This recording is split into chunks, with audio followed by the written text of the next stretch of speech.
नमस्कार, मैं हूं आपके साथ मोनिका गुप्ता और आप देख रहे हैं मसला।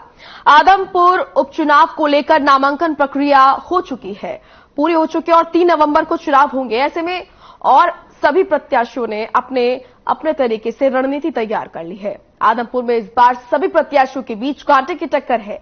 गठबंधन की सरकार, कांग्रेस, इनेलो, आप, मुकाबला चौतरफा है। ये रिपोर्ट देखिए, फिर करते हैं चर्चा की शुरुआत।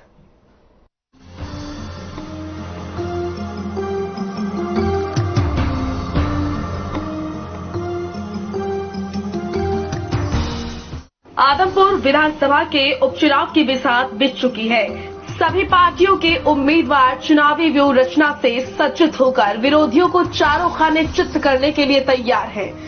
शुक्रवार को अंतिम दिन तक सभी मुख्य पार्टियों के प्रत्याशियों ने अपने नामांकन पत्र दाखिल कर दिए।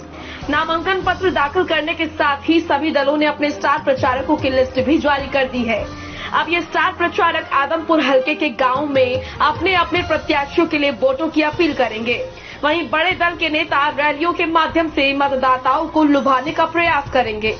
आदमपुर उपचुनाव के लिए सभी दलों के प्रत्याशियों की घोषणा होने के बाद अब समीकरण जातिगत वोटों पर आकर टिक गया है। आदमपुर हलके में सबसे ज्यादा जाटों के वोट है, लेकिन बात करें सत्ता पक्ष बीजेपी की तो बिश्नोई के सामने तीनों मुख्य दलों ने जाट उम्मीदवारों को मैदान में उतारा है। ऐसे में जाटों के वोट बंटना लगभग तय है।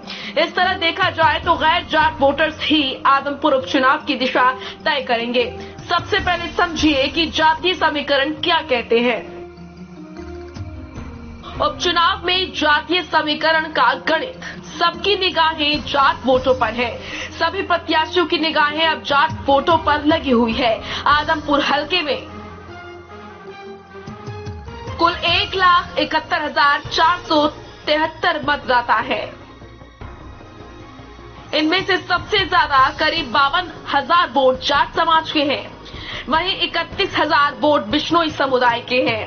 इनके अलावा एससी के करीब 30,000, बीसीए के 29,000 और करीब 4,800 वोट बीसीबी के हैं। जाट और बिश्नोई समाज के अलावा हलके में सामान्य जाति में करीब 5,700 vote Brahmin, 5,000 vote Agarwal, 4,000 vote Punjabi, 780 vote Muslim, 1,900 vote Rajput, 75 vote ईसाई और करीब 1,000 वोट सिखों के हैं। एससी में सबसे ज्यादा करीब 21,000 वोट हरिजन और बीसी में सबसे ज्यादा वोट करीब 8,200 वोट खाती के हैं। कुम्हार बिरादरी के करीब 6,500 वोट हैं।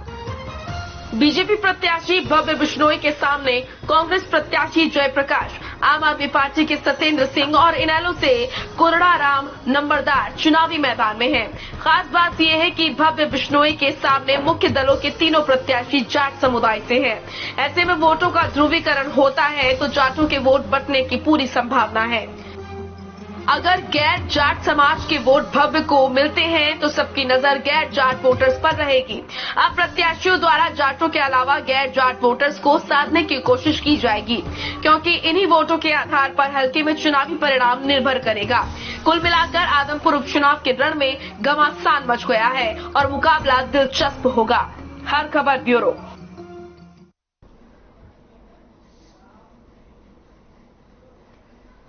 चलिए तो आपको समझाते हैं किस तरीके से क्या कुछ है यहां पर जातीय समीकरण। तो आपको बता दें कि कुल 1,71,473 मतदाता हैं। इनमें से सबसे ज्यादा करीब 52,000 वोट जाट समाज के हैं। वहीं 31,000 वोट बिश्नोई समाज के हैं और इनके अलावा अगर बात करें एससी के करीब 30,000, बीसीए के 29,000 और करीब 4,800 वोट बीसीबी के हैं। जाट और बिश्नोई समाज के अलावा हलके में सामान्य जाति में करीब 5,700 वोट ब्राह्मण और 5,000 वोट अग्रवाल, इसी के साथ 4,000 वोट पंजाबी, मुस्लिम वोट 780 हैं। वहीं राजपूत वोट की अगर बात करें तो 1,900 वोट राजपूत और 75 वोट ईसाई और करीब 1,000 वोट सिखों के हैं। एससी में सबसे ज्यादा करीब 21,000 वोट हरिजन और बीसी में सबसे ज्यादा वोट करीब 8,200 वोट खाती के हैं। कुम्हार बिरादरी के करीब 6,500 वोट हैं। तो ये उपचुनाव में जातीय समीकरण का गणित आपने समझा।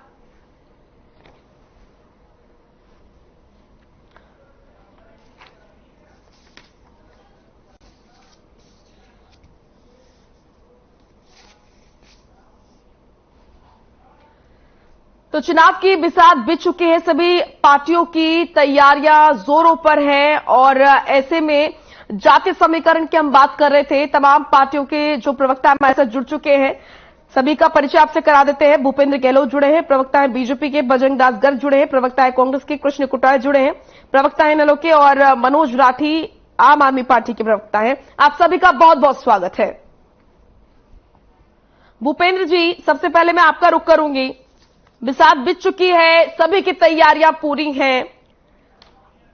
सर, जातीय समीकरण की अगर बात करते हैं तो जाट वोटर सबसे ज्यादा है। भव्य बिश्नोई के सामने तीनों उम्मीदवार पार्टियों के, आम आदमी पार्टी हो, कांग्रेस हो या फिर एनएलओ, सभी के उम्मीदवार जाट हैं। तो क्या इसको आप चुनौती मानते हैं?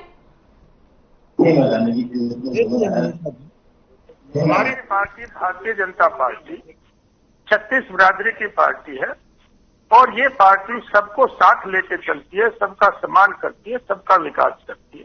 हम जातिवाद में विश्वास नहीं करते और बहुत सारे जाट बिरादरी के वोटर भी भारतीय जनता पार्टी से जुड़े हुए हैं। मैं खुद भी जाट हूं। ये नहीं कहा जा सकता कि कोई भारतीय जनता पार्टी को जाट वोट नहीं देंगे।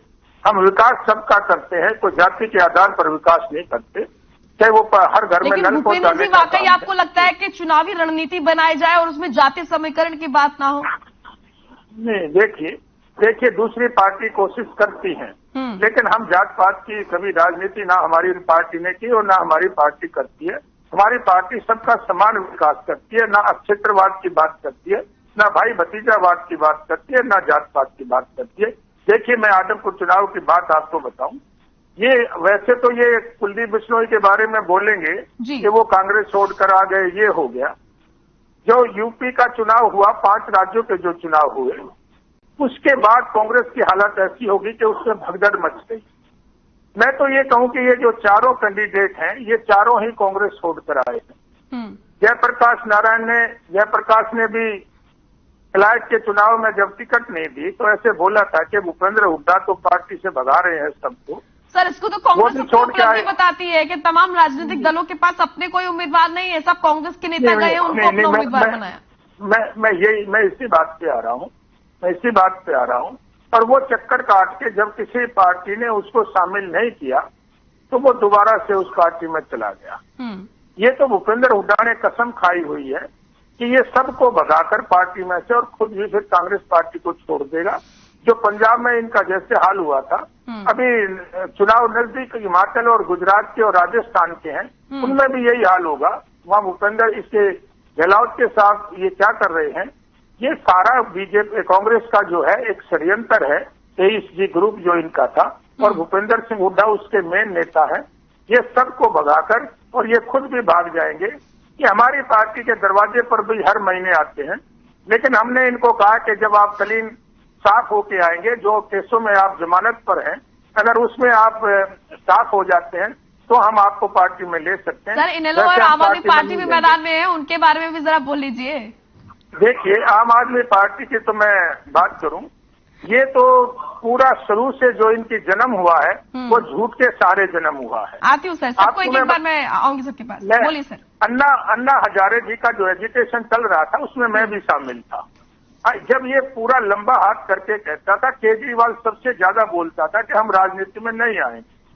फिर इन्होंने राजनीतिक पार्टी बना ली तो ये कहता था हम गाड़ी नहीं लेंगे, हम स्कूटी नहीं लेंगे। आज देखिए सच्चाई है, पंजाब पर कब्जा है, अब हरियाणा की बारी है, यही कहते हैं आम आदमी पार्टी के नेता। मैं ये कहना चाहता हूँ, देखिए पंजाब में लोगों ने गलती से इनके झूठे नारों के बहकावे में आके वोट दे दिया।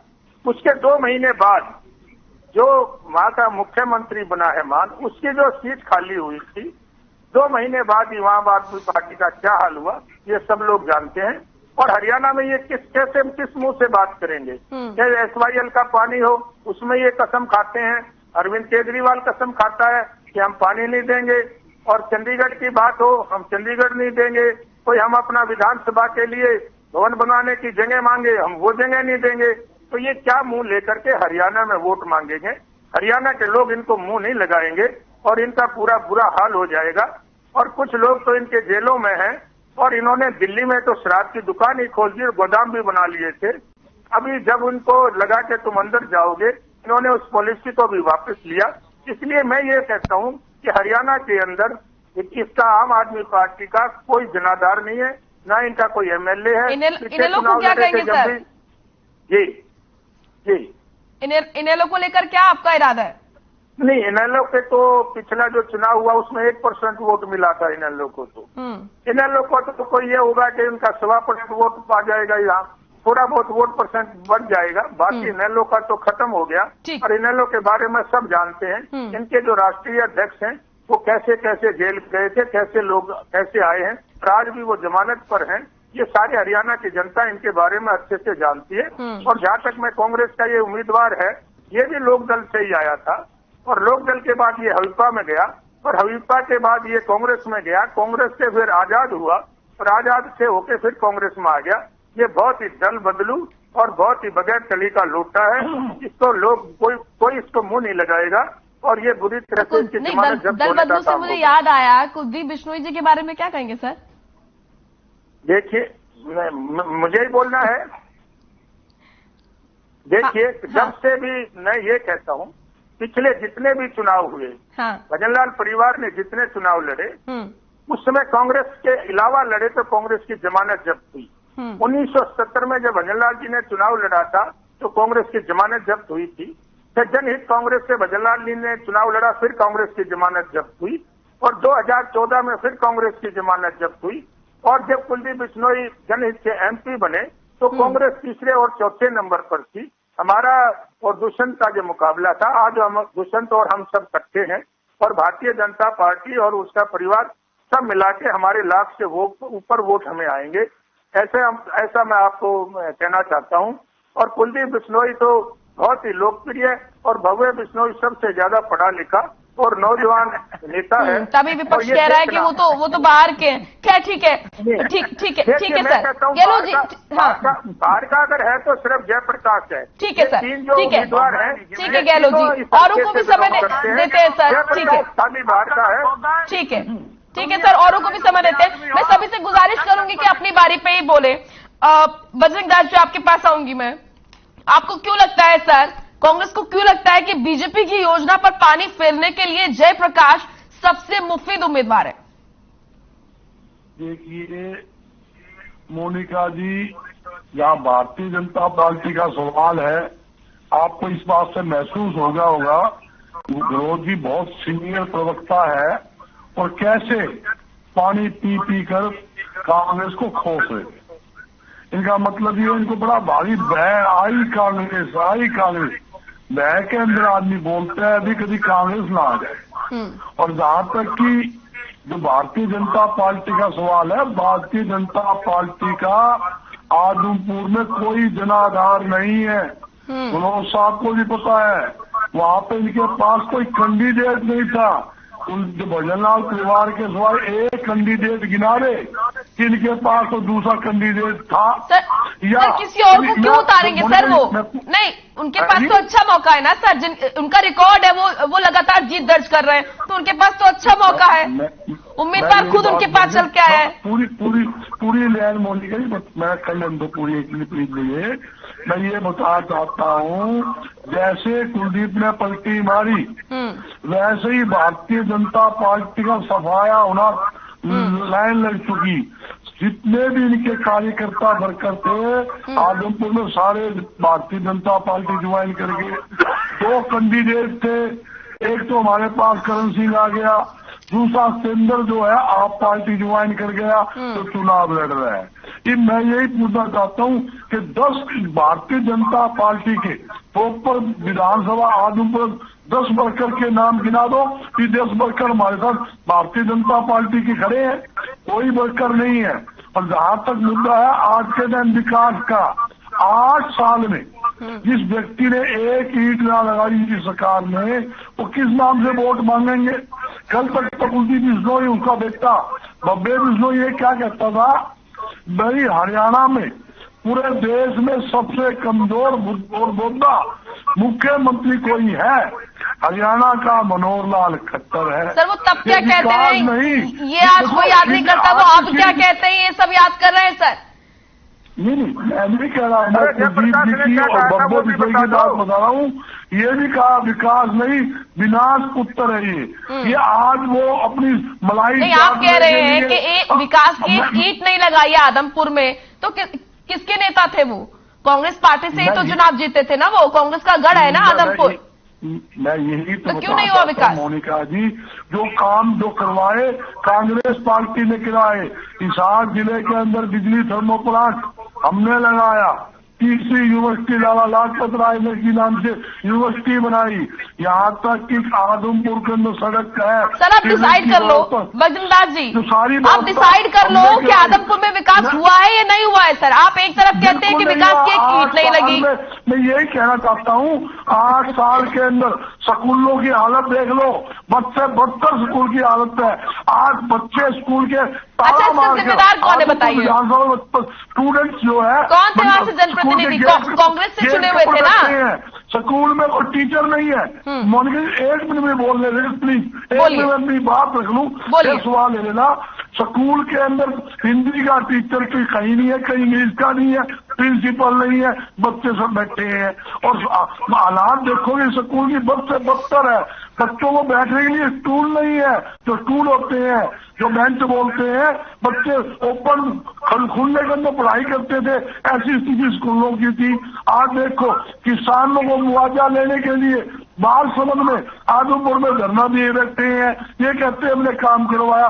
मैं यही पूछना चाहता हूँ गुरु साहब से कि ये बता दे 8 साल में क्या किया।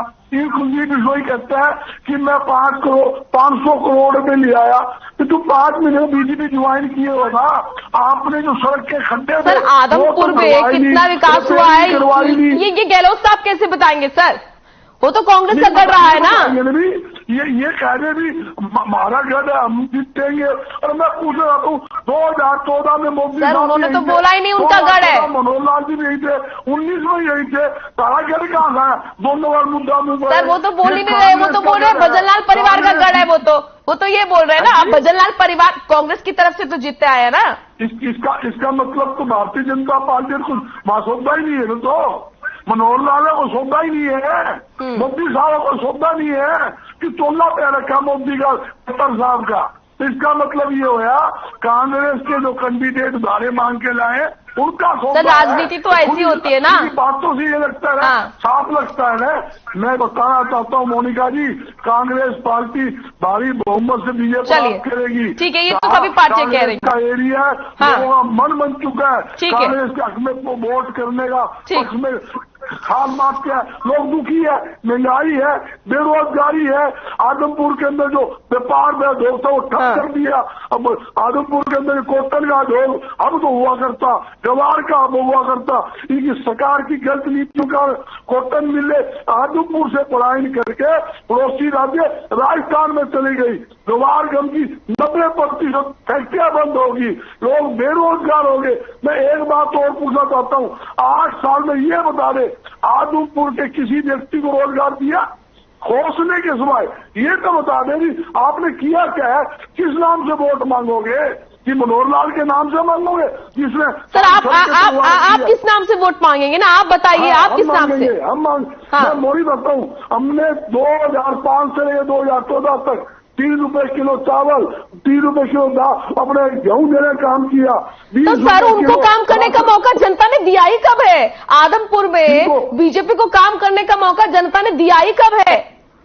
ये तो कहते हैं समान विकास चाहते हैं पूरे हरियाणा के अंदर। हमारे लिए सारे विधानसभा क्षेत्र एक है, जब विधानसभा क्षेत्र एक है तो भाई ईद क्यों नहीं लगाई? क्यों स्कूल चालू करे? क्यों स्कूलों की मरम्मत की? तो ये आपने कुलदीप बिश्नोई से तब क्यों नहीं पूछा जब वो आपके नेता थे? मैं कह रहा हूँ ना, उत्तम कुलदीप की आप वीडियो देख लो, वो खुला कह रहा है विनाश पुत्र है। खट्टर साहब विनाश का नाम दिया करता।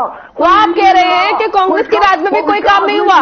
चलिए ठीक है सर, ठीक है आती हूँ। खट्टर का सजा उन्होंने बापू बेटे ने ठीक है सबसे ठीक है पार्टी हाँ देश के अंदर आती हूँ सर, आती हूँ ठीक है राठी साहब ठीक है, गर्ज जी आ रही हूँ मैं। पार्टी भारतीय जनता पार्टी अरे किसी ने दास जी सभी को मौका देंगे ना सर, बोलते रहेंगे खुद ही क्या, एक सेकंड बस। ठीक है आऊंगी, दोबारा आऊंगी सर, आप ही बोलिएगा। ठीक है मनोज राठी जी आपका रुख करूंगी, कृष्ण कुटेल जी फिर मैं आपके पास आ रही हूँ। सर राठी जी आपका तो कोई जनाधार ही नहीं है, बीजेपी तो आपको मुकाबले में मानती ही नहीं है।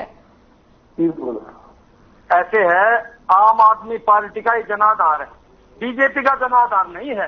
थोड़ा बहुत है तो आज बीजेपी के प्रवक्ता ने मान लिया, कुलदीप का खुद गायन का तो सौदा है। लेकिन मैं एक बात बताऊंगा आपको, बीजेपी दुनिया में सबसे भ्रष्ट पार्टी है और सबसे झूठी पार्टी है और सबसे बदमाश पार्टी भी बीजेपी है। अच्छा। ईडी को और सीबीआई को तोता बना रखा है, इन लोग बड़े नेताओं को जेल में डालने का काम करते हैं। लेकिन मैं एक बात जरूर बताऊंगा इनको कि सुन लो मेरी बात, बीजेपी वालों, जुल्मी जब जब जुल्म करेगा सत्ता के गलियारों से टप्पा टप्पा गूंज उठेगा, इनकलाब के नारों से आजादपुर हल्के के अंदर आराम से जगह जगह राठी साहब आराम से गला बैठ जाएगा। फिर भी मैं आपको एक बात बताना चाहूंगा, बीजेपी के नेता आज भी कुलदीप जी के साथ खड़े नहीं है, बीजेपी के नेता ही कुलदीप जी को हराने में लगे हुए हैं।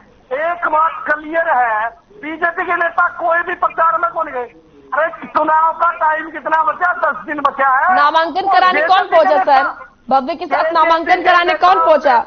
हराने का ठेका ले लिया है जी, सबको पता है। एक क्वेश्चन मेरा बीजेपी के प्रवक्ता से है, बीजेपी के सांसद है यहाँ से विजेंद्र सिंह, उनका फोटो कहीं नहीं लगाया गया, न उनका जिक्र किया गया।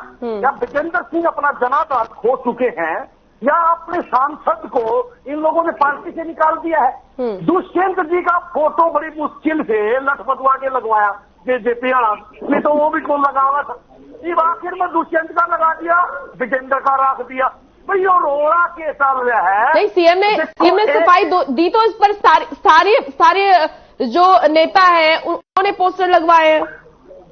आज एक सफाई और ले लियो आप, विजेंद्र का क्यों कौन लगवाया? अभी तक विजेंद्र का कोई जिक्र भी नहीं करा है कुलदीप ने। आपके एरिया के सांसद हैं, बीजेपी के लोकप्रिय सांसद बता रहे हैं सारे के सारे, ये लोग हमारे तो नेता एक है। लेकिन मैं हूँ जितनी बड़ी फूट, जितना आपस में लट बीजेपी में बाज रहा है, दुनिया की किसी पार्टी में लट नहीं बाज रहा, ये बिल्कुल सत्य है। और आज आपने कमल गुप्ता जी का बयान तो सुना होगा, ना सुना हो तो मैं बता दूंगा। आपने कमल गुप्ता जी ने बड़ी बेउदी बात करी है। मैं तो कहूंगा बीजेपी के प्रवक्ता से कि कमल गुप्ता जी को तुरंत माफी मांगनी चाहिए। उन्होंने गंगा का मुकाबला गंगा के समान बीजेपी पार्टी को बताया है, बीजेपी को गंगा बताया है। क्यों हमारे पवित्र नदियों को बदनाम करने का काम करते हो? बीजेपी जितनी मैली नदी तो पूरी दुनिया में नहीं है। इसके अंदर तो 2 आदमी आवे वो शुद्ध नहीं होता, वो अपवित्र हो जाता है। इस नदी में जो भी आदमी आता है उसके पीछे ईडी और सीबीआई के लोग लगे रहते हैं, इसलिए वो इस नदी में आते हैं। देखो एक मैं बात बिल्कुल क्लियर कहूंगा, आज कमल गुप्ता जी ने जमा साफ कहा है कि भाई हम तो शुद्धिकरण करा, कुलदीप जी का शुद्धिकरण कराया अभी हमने। इसका मतलब क्या है कि कुलदीप आज से पहले शुद्धिकरण था, बदमाश था या गलत आदमी था, जिसका बीजेपी को शुद्धिकरण करना पड़ गया पार्टी में लाके। ये कमल गुप्ता जी की वर्डिंग है, आपके चैनल पर भी होगा। आज की प्रेस कॉन्फ्रेंस की बात मैं आपको बताऊं और हंस के बता रहे थे।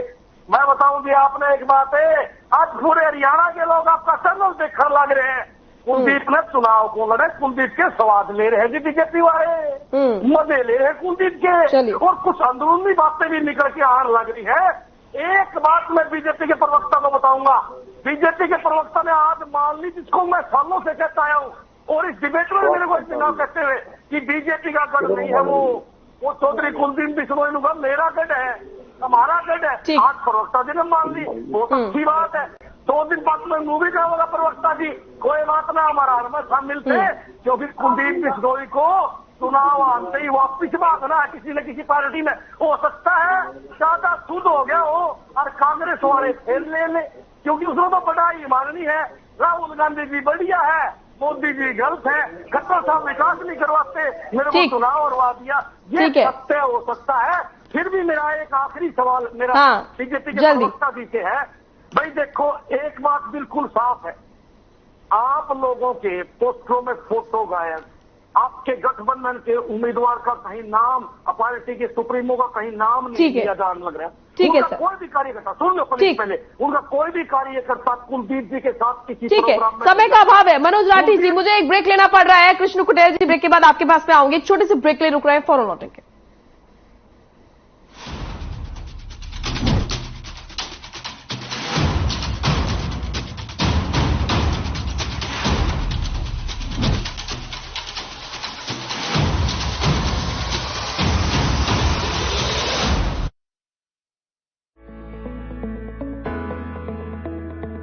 अगर आप पत्रकारिता के क्षेत्र में करियर बनाना चाहते हैं तो हम सिखाएंगे आपको इलेक्ट्रॉनिक मीडिया के हर गुण।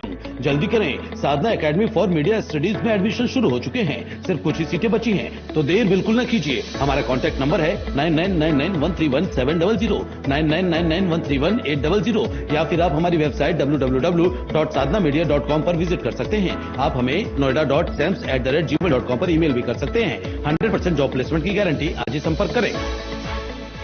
मेरे जैसा कोई दूसरा चुलबुलापन जिसकी हर बात में खुल जाए, जिंदगी में रंग भर दे। मेरी जैसी मेरी अपनी पताका चाय, गजब का स्वाद।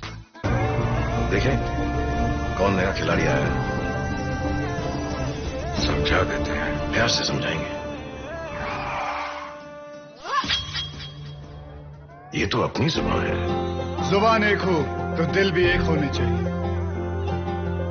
विमल बोलो जुबान केसरी। हरे रंगों का उमंगों का जज्बा का रुकता है, मन साफ है तेरा अंदर तो बाहर दिखता है। जो अच्छा हो जो सच्चा हो वही तो दिखता है। हम निर्मा एडवांस हैं, मन की तरह कपड़े भी साफ रखते हैं। Nirma advance. Hey mom, hey, look, I can download a song really fast. I can make dosas faster. Must be joking. Bus, 3 easy steps. Mix with water, spread batter, fry. गाना डाउनलोड हुआ? नहीं, पर तब तक मैं इडली बना रही हूँ। हमने बनाया किड्स से। मेरे जैसा कोई दूसरा चुलबुलापन जिसकी हर बात में खुल जाए, जिंदगी में रंग भर दे। मेरी जैसी मेरी अपनी पताका चाय, गजब का स्वाद। देखें कौन नया खिलाड़ी आया है, समझा देते हैं, प्यार से समझाएंगे। ये तो अपनी जुबान है। जुबान एक हो तो दिल भी एक होने चाहिए। विमल बोलो जुबान केसरी। हरे रंगों का उमंगों का, हरे रंगों का उमंगों का जज्बा का रुकता है। मन साफ है तेरा अंदर तो बाहर दिखता है। हर रिश्ते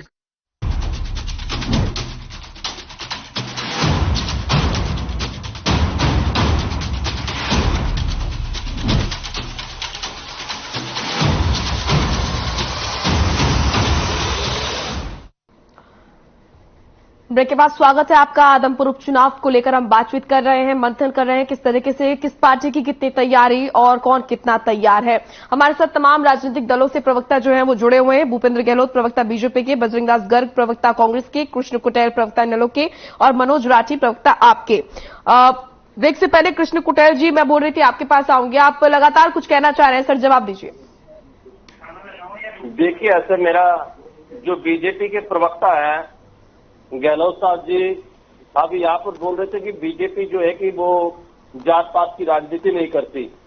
मोनिका जी मैं बताना चाहूंगा अभी पिछले दिनों के अंदर जो है कि रोहतक के अंदर इन्होंने दानक समाज सम्मेलन किया, करनाल के अंदर जो है कि इन्होंने बैकवर्ड सम्मेलन किया और इससे 1 वर्ष पहले जो है कि संत शिरोमणि गुरु रविदास महाराज जी के नाम से सम्मेलन जो है कि पानीपत और कैथल के अंदर इन लोगों ने किया है। और अभी आज ही जो है कि इनका बयान आया है कि जाति तोड़ो समाज जोड़ो, जो है कि ये जातियों में बांट करके जो है कि आज राजनीति करने का काम कर रहे हैं। और जैसा कि आदमपुर चुनाव के अंदर यहाँ पर 1,71,000 के करीब जो है कि वोटर है, और जिसमें से 51,000 जाट समाज का वोट है, और 31,000 जो है बिश्नोई समाज का, 30,000 जो है कि शेड्यूल कास्ट है यहाँ पर, और 29,000 के करीब जो है कि बैकवर्ड कम्युनिटी का वोट है, और जिसमें से 6,000 वोट जो है यहाँ पर जो है कि कुमार बिरादरी का वोट है। तो लेकिन यहाँ पर जो है कि हर एक चुनाव के अंदर जो है कि जातियां जो है कि वो प्रभाव डालती है। लेकिन इंडियन नेशनल लोकदल की जो बात है, इंडियन नेशनल लोकदल पार्टी ने कभी भी जो है कि वो जात पात की राजनीति नहीं की है, क्योंकि चौधरी देवीलाल जी ने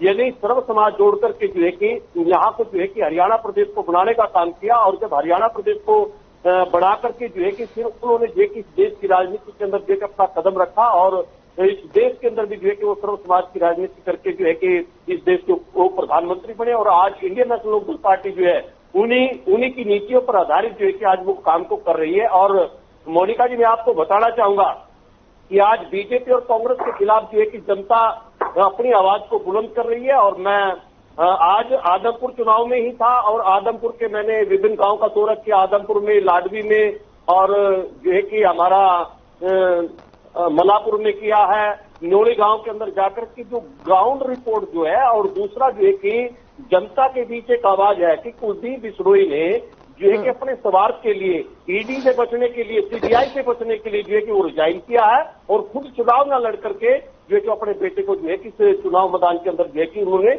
उतारा है। और साथ ही जो है कि यहाँ पर जो है कि नरेंद्र मोदी जी जो कहते हैं कि, और कुलदीप बिश्नोई जी का जो बयान जब हम देखते हैं, और कांग्रेस के अंदर जब वो थे, और कहते कि मोदी जो है कि बड़ा झूठ बोलता है, झूठ बोलता है, झूठ बोलता है।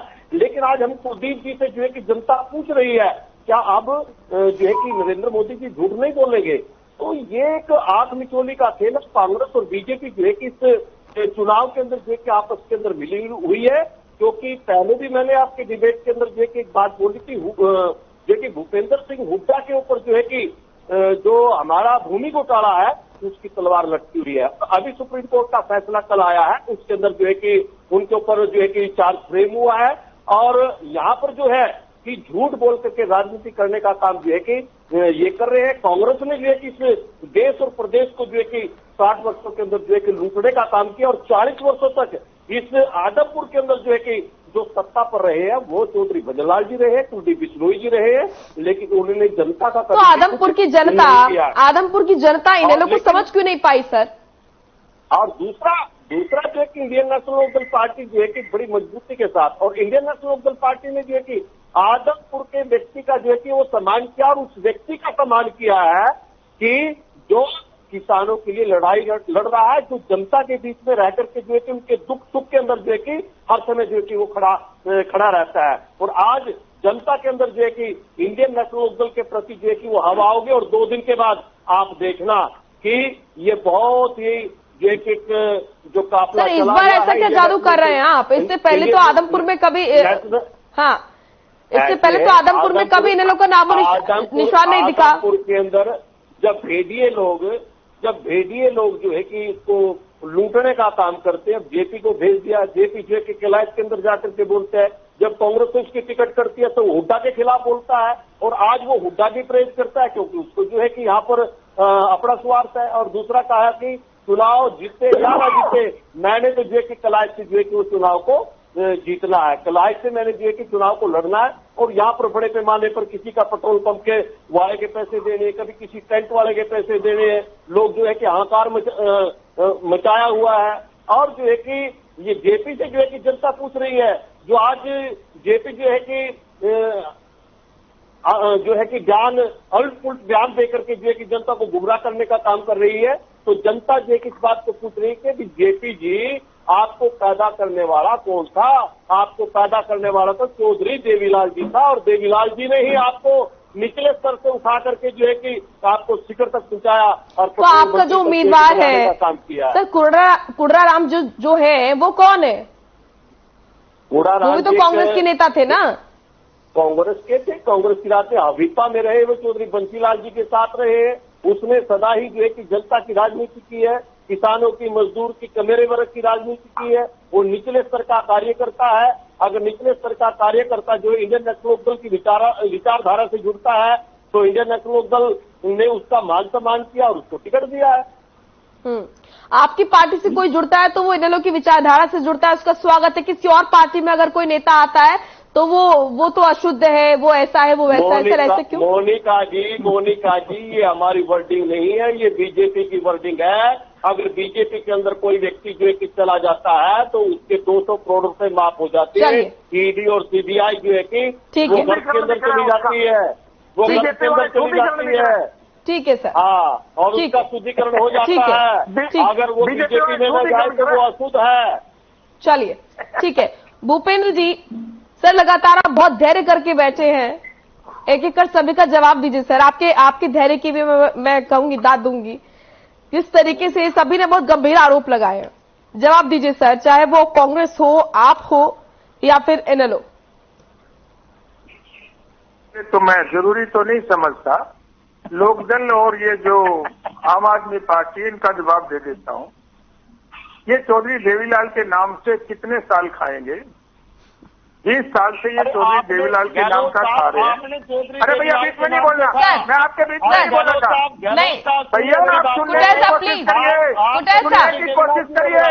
कुटैल साहब बीजेपी पार्टी को नहीं, अपनी बारी पे बोलिए प्लीज सर, प्लीज नहीं, अपनी बारी पे बोलिएगा। मैं आऊंगी आपके पास, आप जवाब दीजिएगा सर, आप बोलिएगा। मैं ये नहीं बोल रही कि आप नहीं बोले, आप बोलिए प्लीज। पहले सुन लीजिए ना, गहलोत जी क्या बोल रहे हैं, सुन लीजिए सर। आप कहीं पर 1500 वोट लेते हैं, कहीं पर 2000 वोट लेते हैं, 1200 वोट लेते हैं। आज आप कुटैल साहब सुन लीजिए, पहले आप सुन तो लीजिए सर, आपने सवाल कीजिए, आप सुन लीजिए ना।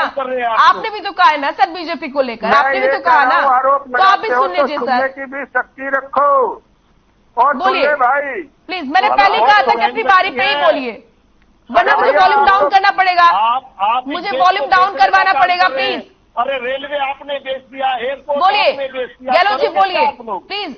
कुटैल साहब प्लीज, ये कृष्ण कुटैल जी प्लीज वॉल्यूम डाउन कीजिए। कृष्ण कुटैल जी का बड़े पैमाने पे है, महंगाई बड़े पैमाने पे है। कुटैल जी का वॉल्यूम डाउन कीजिए। देखिए मोनिका जी, मैं इस लोकदल के साथी तो मैं ये समझता हूँ या तो ये पहली बार डिबेट में आए हैं या इनको डिबेट के उसका मेथड का पता नहीं है। तो मैं तो लोकदल का फाउंडर मेंबर रहा हूँ। 1980 में मैं लोकदल का वाइस प्रेसिडेंट था। मैं चौधरी देवीलाल की इज्जत करता हूँ, लेकिन चौधरी देवीलाल क्या थे और ये लोग क्या हैं, जेलों में गए और कैसे कैसे इन्होंने काम किए। और मैं ये भी समझता हूँ कि लोकदल की बातें ज्यादा मैं कह के अपना टाइम खराब नहीं करना चाहता, और मैं आप आदमी की पार्टी का भी इसलिए नहीं करना चाहता कि SYL का अभी जो 3-4 दिन पहले था, ताजा मामला है, उसमें तो मान ने कह दिया कि हम एक बूंद भी पानी नहीं देंगे। और केजरीवाल ने जाके वहां पंजाब के चुनाव में कहा कि हम हरियाणा को एक बूंद भी पानी नहीं देंगे। इसलिए मैं इन लोगों की हरियाणा में कोई इनको घास नहीं डालेगा। मैं इनका, मेरे जो साथी बजरंग दास जी, तो आपके साथी कांग्रेस को घास डालेंगे? मैं बजरंग दास जी हैं, इनके बारे में जरूर चर्चा करना चाहूंगा। जैसे कि मेरे साथी ने लोकदल के ने भी कहा, लोकदल के साथी ने भी कहा, दास जी बोलिए सर। लोकदल के साथी ने भी कहा कि इन्होंने बजरंग दास जी ने, जयप्रकाश ने क्या कहा था भूपेंद्र हुड्डा के बारे में, वो बातें नहीं बताई। और एक बात आपको और भी बताना चाहता हूं। मैं तो ये कहता हूं, आज तक मैंने बहुत मुख्यमंत्री देखे, लेकिन इतना पॉपुलर मुख्यमंत्री भूपेंद्र हुड्डा जैसा मुख्यमंत्री मैंने नहीं देखा, जो 9.5 साल मुख्यमंत्री रह करके और जिसकी जमानत जब्त हुई हो। ये मेरे ख्याल से इनको गिनीज बुक में अपना नाम दर्ज कराना चाहिए। और ये सोनीपत को भी कांग्रेस का गढ़ समझ के ये सोनीपत में आए थे, और लगातार ये परिवार 10 चुनाव हारा है, 8 चुनाव चीफ मिनिस्टर बनने से पहले और 2 बाद में। और मुझे ताज्जुब हो रहा है, जो पिछला चुनाव हारे हैं उनको इन्होंने इंचार्ज बना दिया, जो खुद चुनाव नहीं जीतते उनको आदमपुर में इन्होंने इंचार्ज बना दिया है। और जो लोकदल के साथी ने ये बात कही कि उनके ऊपर केस है, ये बिल्कुल सच्चाई है। 6 केसों में वो जमानत पर है और 7वां केस अभी जो उच्च न्यायालय ने जो संदिग्ध माना है, जो इंस्पेक्टरों की भर्ती थी, 7वें की उस पर तलवार लटक रही है। भ्रष्टाचार में उससे ज्यादा मैंने कोई मुख्यमंत्री नहीं देखा। और जो क्षेत्रवाद की बात उसने की, जो भाई भतीजावाद की बात उसने की, जो हरियाणा को जलाने की बात उसने की, ऐसा मुख्यमंत्री भगवान करे हरियाणा को ना मिले आगे से। और मैं तो ये भी कहता हूँ, मैं तो बजरंग दास जी मेरे बहुत मित्र हैं, मैं इनको बहुत सम्मान देता हूँ। मैं तो ये कहता हूँ अगर ये दूसरे नंबर पर भी आ जाएंगे तो मैं तो इनको जीता हुआ मान लूंगा। ये लड़ाई तीसरे और चौथे नंबर की इनकी है। भजनलाल जी के जो पोतर हैं भव्य बिश्नोई, वो आधे में एक तरफ होंगे और ये आधे में तीनों होंगे। मैं इसी चैनल पर 6 तारीख को भी बैठूंगा और जब मैं बजरंग दास जी से पूछूंगा, अगर बजरंग दास जी आप दूसरे नंबर पर आ गए तो मैं आपको जीता हुआ मान लूंगा। और कांग्रेस की एक नैया डूब रही है। सर, ये तो भविष्य के गर्भ में है, कौन से नंबर पर आएगा। लेकिन गहलोत साहब, मेरा आपसे एक सवाल और है जी। मेरा पर्सनल सवाल ये है कि अगर 2 सालों पर हम देखें, नजर डाले पिछले समय पर, तो करीब 2 सालों में बड़ौदा और एलनाबाद के उपचुनाव की अगर हम बात करते हैं, उसमें बीजेपी को हार का सामना करना पड़ा। और पहली बार अगर हम बात करें आदमपुर की, तो उसमें कमल खिलाने के लिए आप इतने आश्वस्त क्यों हैं? इस बार ऐसा क्या सिर्फ भजनलाल परिवार के ऊपर आपको उम्मीद है? देखिए मोनिका जी, मैं पहले तो विरोधियों की बात करता हूँ। विरोधी में एक कांग्रेस का एमएलए था जिसकी मौत हो गई, और जिसकी मौत हो जाती है उसके प्रति हमदर्दी हो जाती है। और हमारी बीजेपी की पार्टी की जो जितनी वोट थी उससे दुगनी वोट हमने वहां पर ली और वहां पर लोक दल की जमानत जब्त हुई। अब मैं फतेहाबाद की, एलनाबाद की बात करता हूं, जहां पर इन्होंने इस्तीफा दिया था और इस्तीफा देने के बाद चुनाव हुआ। वो चुनाव जीत गए, हम थोड़ी सी वोटों से हार गए, लेकिन कांग्रेस की जमानत जब्त हुई। आप ये देखिए, हम दोनों जगह मुकाबले में रहे और जो वोट परसेंटेज था जो जनरल इलेक्शन में हमें मिला था उससे डबल पे हम पहुंच गए। और ये मामूली से अंतर से, क्योंकि इन्होंने नहीं इस्तीफा दिया हुआ था और इसलिए ये चुनाव जीत गए। हमारा कोई कमजोर प्रदर्शन नहीं रहा, हमारा बहुत अच्छा प्रदर्शन रहा था। इन दोनों की तो एक एक जगह जमानत जब्त हुई थी, जो ये बहुत बातें मार रहे हैं। और यहाँ मैं एक आपको ये भी बता देता हूं, लेकिन राजनीति में वोट प्रतिशत नहीं, जीत और हार मायने रखती है ना। ये देखिए भजनलाल परिवार ने जब कांग्रेस के खिलाफ भी चुनाव लड़ा, चाहे वो 70 का हो, मुख्यमंत्री भी हमने ही बनाया था भजनलाल जी को। आज ये कहते हैं कि भाई ये इधर हो गए। भजनलाल जी जब पहली बार मुख्यमंत्री, तो जनता पार्टी, भारतीय जनता पार्टी ने ही उनको मुख्यमंत्री बनाने का काम किया था। और कांग्रेस पार्टी की जब वो कांग्रेस के खिलाफ चुनाव लड़ते रहे तो जमानतें जब्त हुई है हर बार। किसी पार्टी का वहां कोई वजूद नहीं रहा। आज तो देखिए दुष्यंत जी भी हमारे साथ, दुष्यंत जी भी हमारे साथ हैं। भारतीय जनता पार्टी की वोट जो दूसरे नंबर पर रहे थे आदमपुर में, वो भी, और जो जीते थे वो भी, हम तीनों लोग मिलाते दुष्यंत हैं। आज 1 लाख से ऊपर हम चुनाव में वोट प्राप्त करेंगे और इन लोगों की हम जमानतें जब्त कराएंगे। ठीक है दास साहब। देखिए, भूपेंद्र जी ने कहा 1 लाख से ऊपर हम वोट हासिल करेंगे और कुलदीप कहते हैं 1 लाख वोट से ज्यादा से हम जीतेंगे। इसका मतलब सारी वोट यही ले ले और किसी को चुनाव मैदान में कोई है ही नहीं ना। सरकार भी इनकी है, मशीन भी इनकी है, कीमत दाब लो। मेरा कहने का तात्पर्य क्या है, आज मुद्दा क्या है? आज मुद्दा है जनता का, बेरोजगारी का, महंगाई का, आदमपुर उपचुनाव का। वो वोट चुनाव के अंदर मेन मुद्दा रहेगा। फिर सरकार का जनता पूछेगी सरकार ने 8 साल में क्या काम किया, आदमपुर में कितने रोजगार दिए, क्या विकास किया, कितने स्कूल बनाए, कितने हॉस्पिटल बनाए, ये पूछेगी। इससे जवाब पूछेंगे। मनोहर लाल जी पे जवाब नहीं होगा। मनोहर लाल जी कहेंगे पिक्चर में नहीं बनाया भाई, मुझे माफ कर दो। फिर कांग्रेस क्या जवाब देगी? कांग्रेस क्या जवाब देगी? कांग्रेस का गढ़ रहा है, जनता जब ये पूछेगी कि आदमपुर में क्या किया। मैं ये बताना चाहता हूँ, कांग्रेस राज के अंदर 2014 तक गैस का सिलेंडर 410 रुपये हुआ करता। ये कहते थे हमारा राज आजाद नहीं हो, 250 रुपये गैस सिलेंडर देंगे, वही गैस सिलेंडर 1070 तक कर दिया। क्यों कहते हैं आदमपुर में विकास की बात करें ना, 35 रुपये लीटर देंगे। नहीं, कांग्रेस का गढ़ है ना आदमपुर, तो 100 रुपये लीटर कर दिया इन्होंने। नहीं, विकास क्यों नहीं किया सर आदमपुर में? कांग्रेस के गढ़ में विकास क्यों नहीं हुआ सर? एक मिनट का जनता से एक मिनट का जवाब मांगेगी जो हमने काम किया, हम बता रहे हैं, हम खुला बता रहे हैं, मंच के ऊपर हम बता रहे हैं। हमारे राज के अंदर 2005 से लेके 14 तक हमने ये काम किए। ये काम तो गिना दे कि हमने ये काम किए। किस नाम का वोट मांगेंगे? हमारा गढ़ है, इस नाम को वोट मांगेंगे। आप अचंबा देखिए, कुलदीप बिश्नोई वोट मांगता था, चौधरी भजन लाल के नाम से वोट दे दो भाई। भजन चश्मा मांगती चौधरी भजन लाल, आज पोता मांग रहा है भारतीय जनता पार्टी का। आज तक इन्होंने नाम लिया कि भारतीय जनता पार्टी, आज वो पोता भी क्या करता है, चौधरी भजन लाल जी के नाम पर मुझे वोट चाहिए। इसका मतलब इनका तो टुकड़ा। मैं मोनिका जी साहब कहना चाहता हूँ, काम किया है, काम करेंगे और जन जन का कल्याण करेंगे। और ये दावे के साथ कहता हूँ, हम कांग्रेस की विजय होगी, कांग्रेस भारी बहुमत से यहाँ जीतेगी।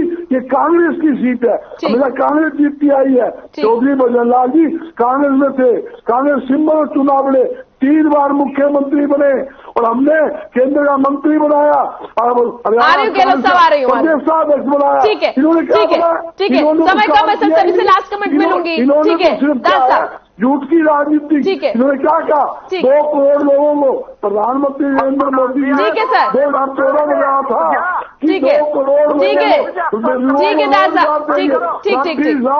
एक आदमी को रोजगार दिया गया, चलिए ठीक है, छीन और लिया, इससे क्या उम्मीद कर सकते हो? ये तो सीधा सत्यानाश करने वाली पार्टी है। चलिए दिखाने में भारतीय जनता पार्टी का अहम रोल होगा। ठीक है सर, ठीक है। राठी साहब लास्ट कमेंट, जल्दी से लास्ट कमेंट सर। राठी साहब ऐसे जी देखो, बीजेपी जो है आम आदमी पार्टी के सवालों का जवाब देने से डरती है। मैंने तो सिंपल सा सवाल पूछा, विजेंद्र सिंह का फोटो क्यों नहीं लगाया आपने पार्टी से card? Last comment sir, last comment. जनता क्यों चुनेगी? जनता को जवाब दीजिए।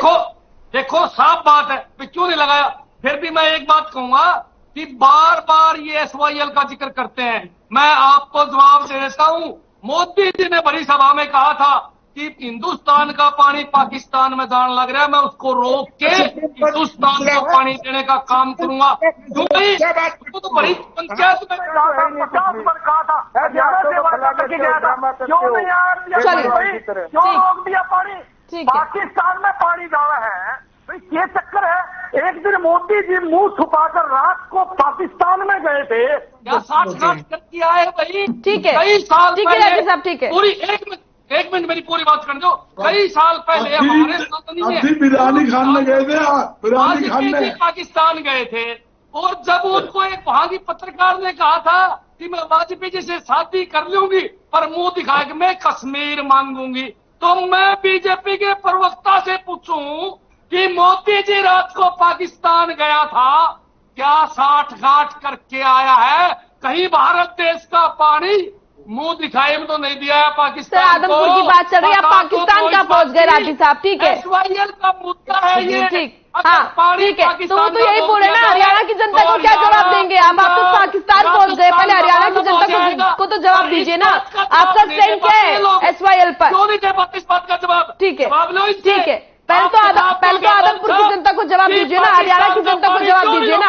आपकी पार्टी ना पंजाब में, हाँ, तो हरियाणा की जनता को भी जवाब दीजिए ना SYL पर। ठीक है, ठीक है, समय कम है। कुटेल साहब ठीक है, ठीक है, कुटेल साहब दिया पाकिस्तान को, ठीक है, कुटेल साहब बोलिए। ये मोदी जी ने राठी जी की आवाज नीचे करिए कि मैं पाकिस्तान का पानी रोकूंगा। ठीक है, ठीक है राठी साहब, ठीक है, बोलिए कुटेल साहब। गहलोत साहब भागने नहीं दूंगा आपको मैं। ठीक है, ठीक है, कुटेल साहब बोलिए, लास्ट कमेंट। आदमपुर की जनता ने निर्णय ले लिया है, जो कांग्रेस ने 40 वर्ष तक लूटने का काम किया और बीजेपी ने झूठ बोल करके, जो अभी तक जो गहलोत साहब कह रहे थे कि भी है ना आपने भी बोला था कि भी है ना आदमपुर का विकास आपने मौका ही नहीं दिया। हरियाणा प्रदेश के अंदर बीजेपी की सरकार है और इन्होंने कोई भी विकास नहीं किया, लेकिन ये झूठ बोलने की राजनीति करते हैं। इनका बड़ा नेता झूठ बोलता है, ये झूठ बोलते हैं, जनता को गुमराह करते हैं। लेकिन आदमपुर की जनता ने निर्णय लिया है कि अब की बार जो है कि कुलदीप बिश्नोई को जो है कि कहां पर पहुंचाएंगे, जमुना पार। और कांग्रेस का जेपी जो है वो कलायत क्या इस हरियाणा को छोड़ करके जाएगा और इस आदमपुर के अंदर इंडियन नेशनल लोकदल का जो कैंडिडेट है, जो किसानों की जो बात करता है, मजदूरों की बात करता है, यहां का विधायक होगा। और जो बीजेपी ने जो है कि 4 लाख लोगों की पेंशन काटने का काम किया है, तो इंडियन नेशनल लोकदल पार्टी ने जब सत्ता में आई उनकी पेंशन बढ़ाने का काम किया है। तो दोबारा फिर यहाँ पर जो है कि बुजुर्गों का मान सम्मान की बात होगी, बेरोजगारों को रोजगार देने की बात होगी और जो है कि सबका मान सम्मान होगा, किसानों का, मजदूरों का। और इस हरियाणा प्रदेश को फिर उसी ताऊ देवीलाल की हरियाणा की लेकर के आम आदमी पार्टी का तो जिक्र आपने नहीं किया, उसको भूल गए आप। ठीक है गहलोत साहब, लास्ट कमेंट। आप जवाब दो मेरी बात का। देखिए गहलोत साहब, जो बताओ बात। गहलोत साहब बोलिए, राठी साहब प्लीज बोलिए सर। जो आदमपुर में जो चुनाव हो रहा है, पानी वाली बात बताओ जी। कांग्रेस से कुलदीप बिश्नोई को निकाला। नहीं देखो बहन जी, मैं तुरंत बोल दूं, बात बतानी पड़ेगी। वो बीजेपी में लास्ट कमेंट में समय कम है। उन्होंने आपसे भी सवाल किया, उन्होंने आपसे भी सवाल किया था ना सर, हरियाणा की जनता को SYL पर आप भी अपना स्टैंड बताइए ना सर, आप पानी देंगे या नहीं देंगे? मैंने क्लियर कर दिया, मोदी जी ने हिंदुस्तान का। अरे साहब आप पाकिस्तान पहुंच रहे हैं, आदमपुर की बात हो रही है। आप ठीक है, आपकी बात पूरी हुई ना सर? ठीक है भूपेंद्र जी जवाब दो, सबकी वॉल्यूम डाउन कीजिए। गहलोत जी जवाब दीजिए सर, लास्ट कमेंट। आदमपुर का जो चुनाव है वो कुलदीप बिश्नोई के इस्तीफा देने से खाली हुआ और भूपेंद्र हुड्डा ने चैलेंज किया था कि आप भारतीय जनता पार्टी में जा रहे तो इस्तीफा दे के जाओ। उन्होंने उनका चैलेंज स्वीकार कर लिया। मैं तो जब अच्छा समझता जब उसके मुकाबले में भूपेंद्र हुड्डा खुद आके चुनाव लड़ते, तो जिसकी कितनी लोकप्रियता है ये सबको पता चल जाता। आज आदमपुर में भव्य बिश्नोई की और भारतीय जनता पार्टी की एक तरफा लहर चल रही है और ये जो तीनों पार्टियां हैं इनकी जमानत जब्त होगी। ये दूसरे, तीसरे और चौथे नंबर की लड़ाई लड़ रहे हैं। भव्य बिश्नोई का कमल 6 तारीख को खिलेगा और सारी हरियाणा की जनता खुशियां मनाएगी और मैं बजरंग दास जी के को भी अपनी खुशी में शामिल कर लूंगा। ये मैं इनको आश्वासन देता हूँ। चलिए ठीक है, समय का मैं आप सभी से माफी चाहूंगी, मैं नहीं आ पा रही हूँ। बहुत बहुत शुक्रिया आप सभी का, भूपेंद्र जी आपका भी, बजरंग दास जी आपका भी, कृष्ण कुटेल जी आपका भी और मनोज राठी जी आपका भी।